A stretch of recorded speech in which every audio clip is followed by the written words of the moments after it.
The Neil Prendeville Show on Red FM. Nick Delehanty, good morning. How are you? Good morning, Neil. How are you doing? I'm good, thank you. A journalist, solicitor. I've been recently watching a contribution that you did, a rather lengthy conversation you had with Eddie Hobbs, and then I started to look at some of your X account, and much of it under the extraordinary story how an asylum seeker can provide asylum accommodation and be awarded millions in contracts while you say actually himself be a resident of an IPAS centre.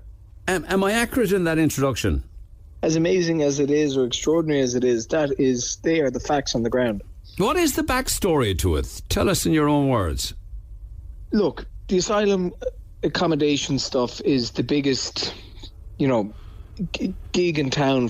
It's guaranteed money from the state. We all know what's going on. It's been going on for years, and it's just accelerating now, and it's getting to peak mania, let's call it that way. And sooner or later, this has to be put an end to, because people are, for want of a better word, taking the mick. So what's happened here is that a group of businessmen, let's call them that have gotten together, and they've set up a company called Mohsin Mansour Hospitality Limited. And they've been awarded very lucrative contracts from the state to house asylum seekers. This company has bought Hearns Hotel in Clonmel. That's where I'm from, Clonmel, so that's what twigged me. It was like, who owns Hearns Hotel now? So they own that. They've just bought, a trophy asset of a home off Inishannon, which has a swimming pool, sauna, car spaces, driveway, the whole lot. And you're just like, are they going to turn this into an IPAS centre? And they own lots of other buildings around Munster as well. And the really interesting fact is with this is that one of the directors, so there's two directors and one company secretary, so there's three people involved here, and they're the story interlinks. They've been in business together, let's put it that way. And one of them has given his registered address as a director as Davis Street Apartments in Mallow. And when you look up Davis Street Apartments in Mallow, you realise that's an IPAS centre. So this guy, he's an Indian national, and he's given his registered address as within an IPAS centre. And when you look up that IPAS centre, he gives it as, he gives his apartment number, and you look it up, and it's all there on public information that this apartment is definitely 110% part of international protection accommodation. Okay, but just let me just deal with that one point. Do you know that he's still there? I mean, he may have started life out there, for instance, but may not still be there. Yeah, so this guy is a director of about 7 different companies, and all of his directorships he's given this address, except for one other company, and it's probably one of the more recent ones. So, okay, let's give him the benefit of the doubt. Maybe this guy, he's come here and he's lived the Irish dream, and he's got on his feet and he set up a company, and away he goes. Yeah, done well for himself. Yeah. He's done well for himself, which you're allowed to do. You just because you're an asylum seeker doesn't mean you can't set up a company. You're allowed. Yeah. But so he's given his next address as 68 Thomas Street in Mallow, which is around the corner from the other one. And when you look up that building, you realise that building is owned by CRM Properties. And CRM Properties is a whole other story. It's run by this guy in Mallow. It gets millions and maybe 10 million a year, maybe less a year to house emergency accommodation. So for all intents and purposes, his other address, by all looks of it, is an emergency accommodation centre as well. Okay, but when you look at these different companies and what have you, and say you talk about the chap that gave a registered address at, in Mallow and an apartment that's an IPAS centre, where do they get all of the properties from? Do they acquire houses, or do they acquire offices that they can convert, or is it apartment blocks or hotels? You say they get contracts to provide accommodation for IPAS, asylum seekers, Ukrainian war refugees. How do they do that? Yeah, so where they're getting the money from is basically what you're saying. Like, okay, so I'm a small business owner. I have a small family. I'm renting an apartment. I'm literally trying to get a mortgage together, and I can barely get a mortgage, right? Even though I could pay one off, I can't get one. So how are these lads able to get all this money to buy hotels, mega mansions? The way they do it is through shadow banks. And so there's a couple of shadow banks. These are non-regulated lenders. So they'd be non-regulated but with high interest repayments, is it? Yeah, so they'd have higher interest rates, probably shorter terms and things like that. So,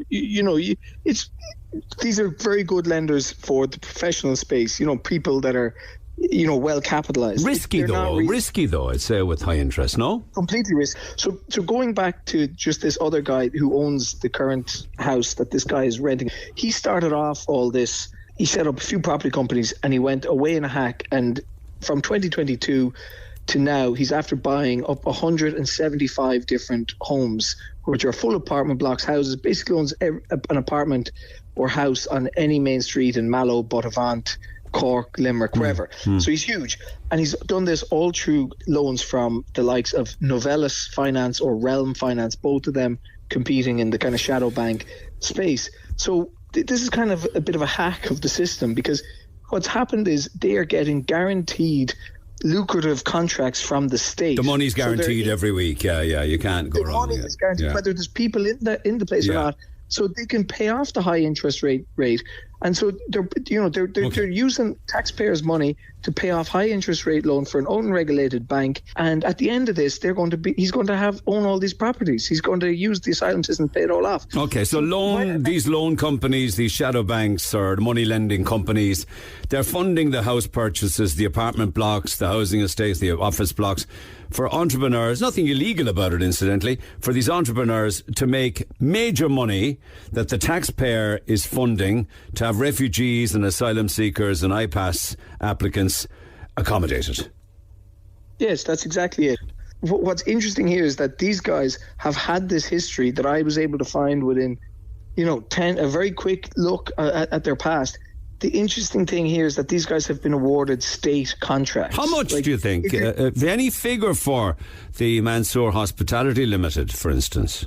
In what way? Well, like Nick, you say they've been awarded millions. Like how many? In Q3 of last year, 2024, they earned over 900k. So that was in Q3. In Q1 of 2024, they only earned 25k. So this company, let's put it this way, it's the hottest new entrant into the asylum, industry. Let's call it that way. It's only starting off, and they're buying up properties very quickly. So, if they earned 900k in Q3, they definitely earned $1 million in the whole of, maybe 2 million in the whole of 2024. We don't have Q4's figures out yet. Okay, can I ask you, because I have a lot of other questions to ask you, because it's astonishing, because this all came just out of a small area on a street in a small town of Clonmel. If you were to scale that up across Ireland, and we might do that in a moment, but so we know what we know about this case, but what's the story then, say for instance, with who the government actually award contracts to, and the due diligence that should be done in this kind of a thing? There is no due diligence, and that's my point. The problem with Ireland is that money is not the problem. We have too much money, and we're just throwing it at these things and labelling the word emergency on top of them. Well, yeah, because do you remember the panic to source PPE and the panic to source ventilators for COVID here and in the UK, and the contracts, some of them unfortunately for vast amounts of money that were questionable, both here and the UK. Is that what this is like, really, that there's so much panic to try and find places and beds and bedrooms and accommodation that they're just in a panic, they're blind panic? That's all it is, and it's all under the heading of international obligations. That's the phrase that gets being piped out. You don't buy that we have an international obligation to people?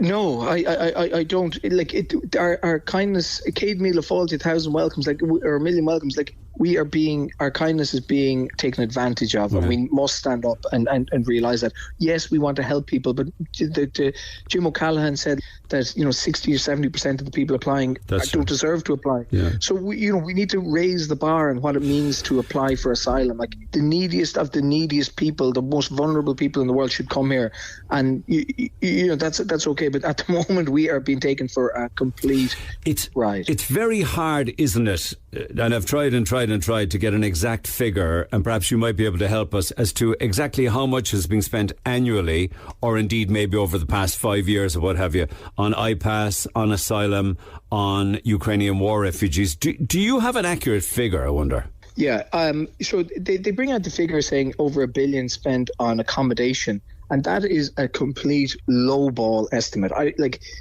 When you factor in everything that goes along with it, food, security, services, funding to NGOs, all this stuff. My figure is upwards of 4 billion, and that's probably a bit conservative as well. And the proof here is if you look at the Department of Children, so all this comes out through the Department of Children. At the start of this government, they broadened what the Department of Children is to the Department of Children, Integration, Immigration, and whatever. And the budget started out at 1 billion, and now it's up to 8. And if you include reserves that they hold back, it's actually 10 billion. Okay, so because I remember hearing you talk about a number 10 billion. Where did that come from, and for what period of time is it for? Well, no, so that's for this year, 2025. The Department of Children has been earmarked up to 10 billion euros of government. Now that some of that goes to. That's the whole Department of Children. So that isn't an accurate figure for IPAS asylum, though. But it's a good. Okay, so let's subtract the other things from it. So within that is disability. About 2 billion goes to disability. So now we're probably on 8 billion on youth services and TUSLA and things like that. But it gets murky because TUSLA do a lot of immigration stuff. Do you get where I'm saying? Yeah, no, I mean, I saw a figure of 2.63 million per day on IPAS, right? It's way more than that. That's the 1 billion. That's what that figure came out last week with the 1 billion just on accommodation. I reject that figure. But 2.63 million per day, it comes out at something like 8 or 9 billion a year. It's 365 days in a year, right? Yeah, I think maybe it comes out a bit. Yeah, maybe. I put the figure in the mid 4 to 5 billion. So if it is, say, 4 to 5 billion, and let's say we'll take that figure as you're saying, 4 to 5 billion per year, right? Yeah. The Garda budget per year is 2.4 billion. Yeah. I mean, that's how bizarre this is, really, isn't it? You're suggesting your figure is nearly twice the entire budget for An Garda Síochána for a calendar year. Yeah, no, that's exactly it. And people, they can come out and go, that's misinformation. That's not. Well, just dig into the figures.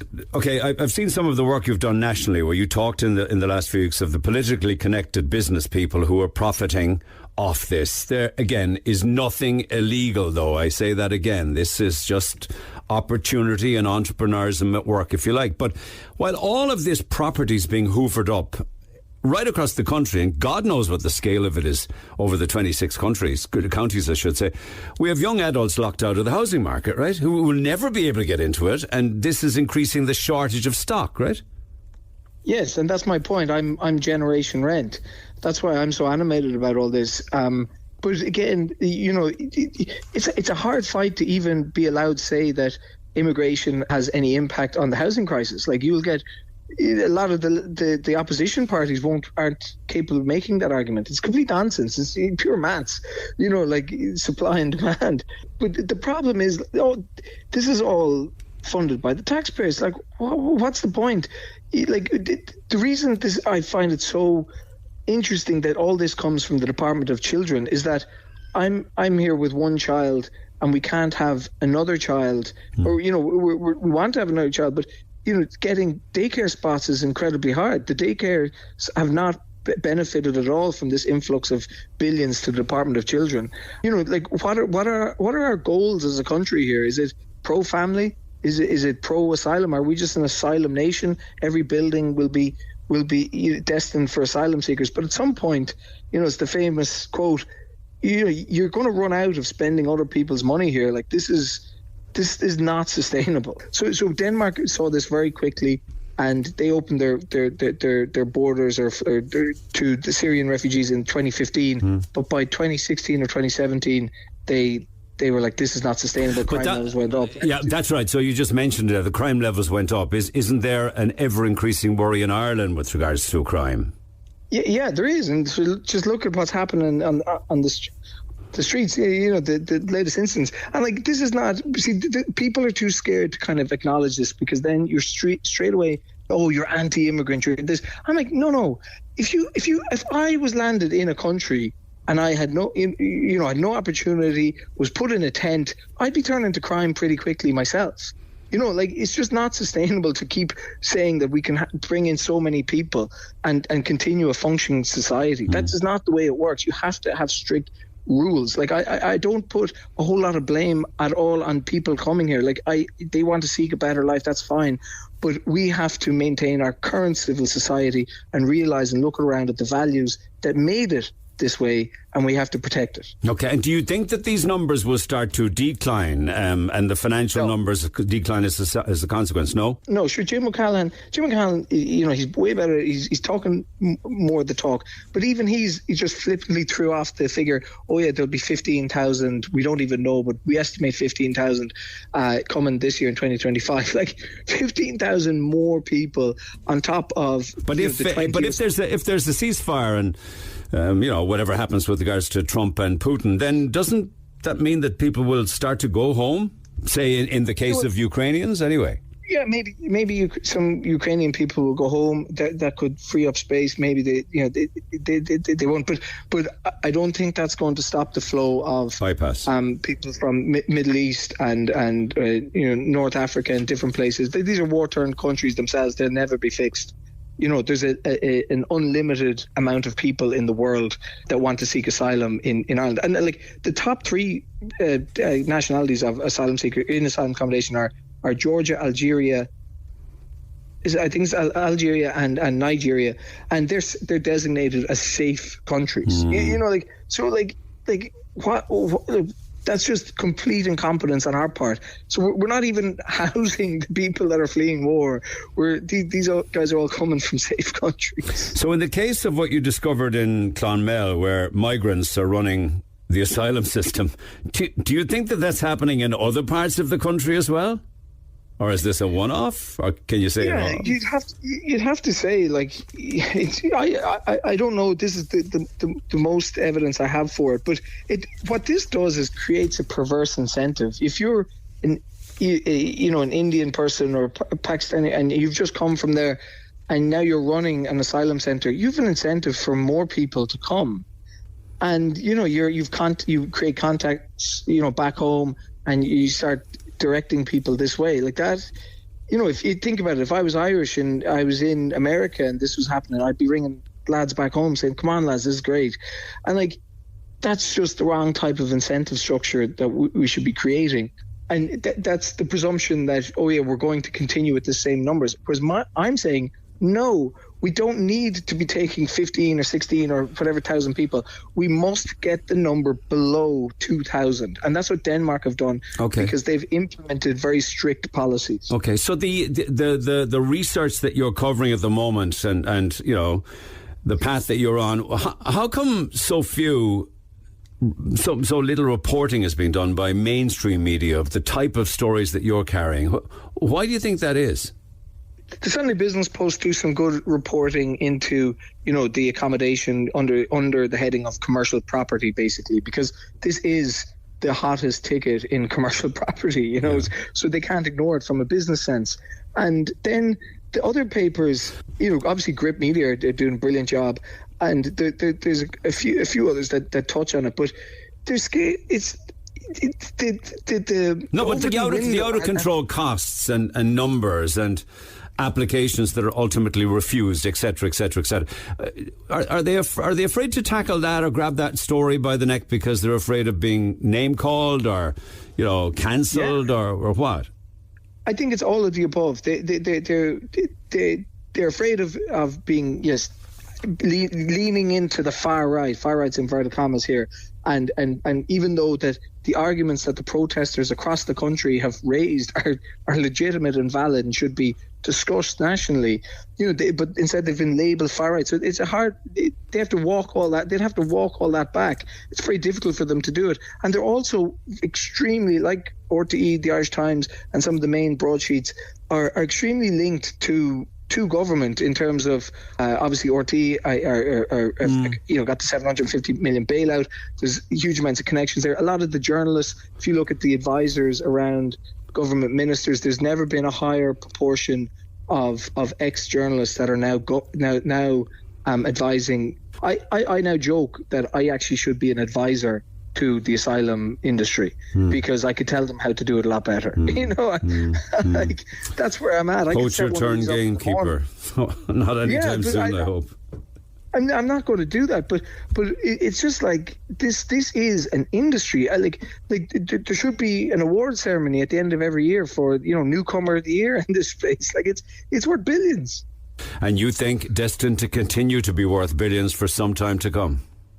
Well, the official government line on this is that this is an emergency until 2028. It's amazing how deterministic the whole thing has been since 2022. They launched this 6-year emergency timeline, and they've got planning stages of each one. And this year, as part of the planning stage, what we're expected to see is that the government will start buying some of these centres. So they'll start buying back a lot of these commercial properties. And that's when you're like, oh, right, this is getting real serious. Now the government are going to fork out hundreds of millions, billions to buy back some of these assets. And one of the main ones that's in the news at the moment, or there's been rumours about, is City West Hotel. Yeah, but you see, you can't put young families with young children, Irish people, when all this is over. You can't give them that as an alternative type of accommodation to a 3-bedroom house. I mean, would you be a believer that all of this money in the first place should have been given to and spent on public housing or private housing estates that we could buy cheaper? This money could have been spent on anything else, and I wouldn't really care, to be honest. This is the worst form of spending. It's just we get nothing back for it. Like this, I started this by saying, like, the problem is money is not the problem. We just have too much money. Like we don't have a motorway to show for it. We don't have a metro to show for it. But what we have is a list of 300 or 400 asylum operators making billions a year. Yeah, I know. And then the remnants of it are going to be a lot of people living here wanting to be involved in the country, or maybe not wanting to be involved. But if something happens to the economy, there'll be no jobs. If something happens to the tech industry, we could just be completely left holding the bag. And what would happen then?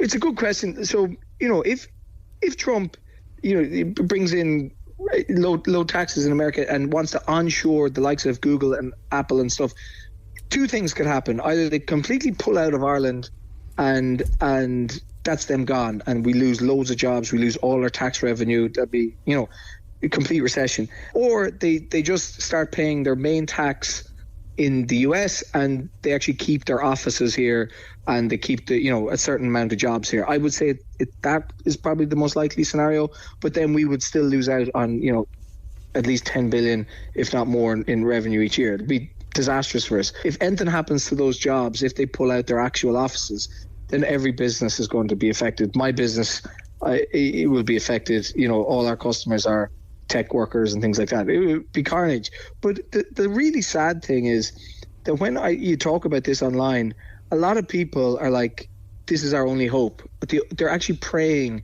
for a deep recession because they think that that's the only way, that's the best thing that will help Ireland at the moment. Because that's the only trajectory we're on. That's the only reset from the trajectory that we're on.